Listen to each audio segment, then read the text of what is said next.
about the town. I saw loads of kids wearing flares. They're coming back, aren't they? Flares are coming back. I don't believe that. I mean, well, I can. I gave all mine away about 6 months ago, you know, I can believe it. I gave them all to help the aged in Knoll. You can see all these old age pensioners wandering around the high street looking like the Bay City Rollers. You know? The police keep doing them for drugs and all they can find are Steradin tablets.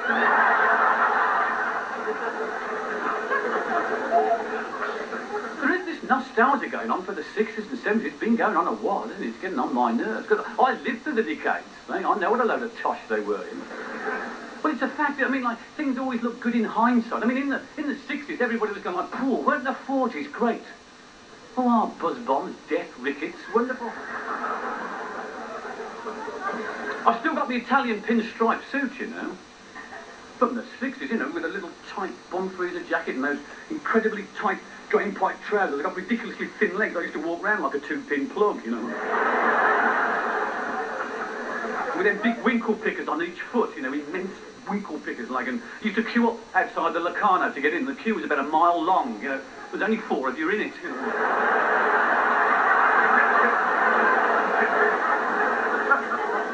You get all the smart asses coming up to you in the street, you know. Do your feet go all the way to the end of them shoes, sonny?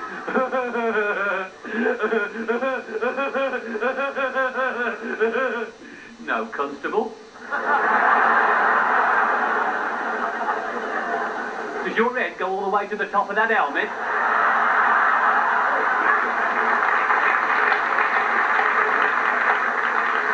Oh, how we laughed in the cells, eh? I'll remember that. Because it was the permissive age. That's what everybody's interested in. You know? I mean, it was like, you know, it was sex orgies and lovings. What were they like, Jasper? Hey. I saw sod all in Acock's Green, I tell you, I don't even... It was so naive in the 60s. If you went to a sex orgy, you wouldn't know what the hell to do. You know, you'd pop your zits and that'd be about your lot with it.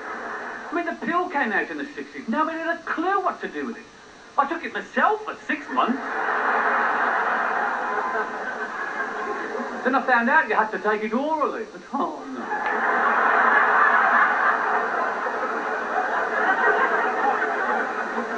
You try sticking one of them down your willy, it's no joke.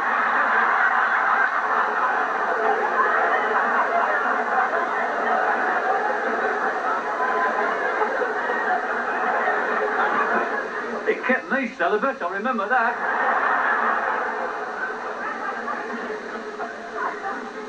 It was so naive, nobody knew anything about it. Because sex was called it in the 60s. Are you getting enough of it? There was all these facts and figures and that you read about in the papers, like 70% of women in the 60s preferred a night out in a restaurant to a session in bed.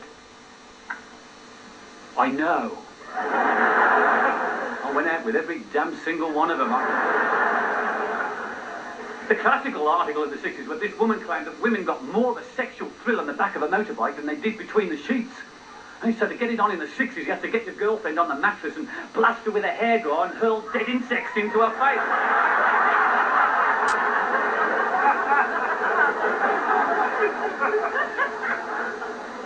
That didn't work either, I know. We're supposed to be into drugs as well, eh? Nobody had a clue. Nobody could tell the difference between marijuana or Marmite. Hadn't got a clue. The times I went to a party and someone passed round a woodbine, you know. Acapulco Gold, man. You've got a filter tip for me, like. Well, you couldn't let on you didn't know anything about that. The properly, oh, swear blind, the dog was melting, you know. Then you get gate crashed by the flower power people. Right bunch of bozos they were, weren't they? Big belt-tin caftans, bits of twigs sticking out the rear, you know. Hey, man, I've got this fat spaced-out feeling in my head. It was bloody hay fever, that. They all carried a copy of the Sgt. Pepper album round with them. Hey, because if you played the Sgt. Pepper album backwards, there was a message from the devil. We'd be there, 40 of us, trying to get on a woodbine, listen to the Sgt. Pepper album going backwards, you know.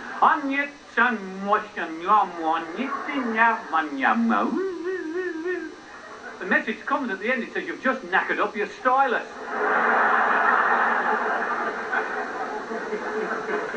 never used to matter because I used to have those Dansette record players.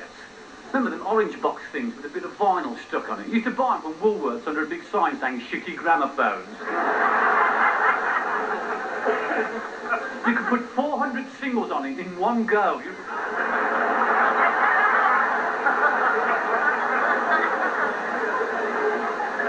Just sellotape half a house brick onto the arm, keep it on the record.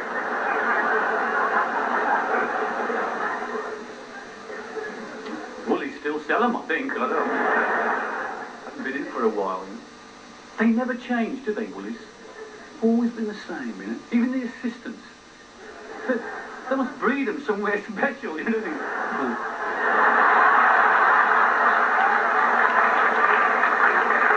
I love going up to him and going, "Excuse me, I've just put some anthrax in the pick and mix."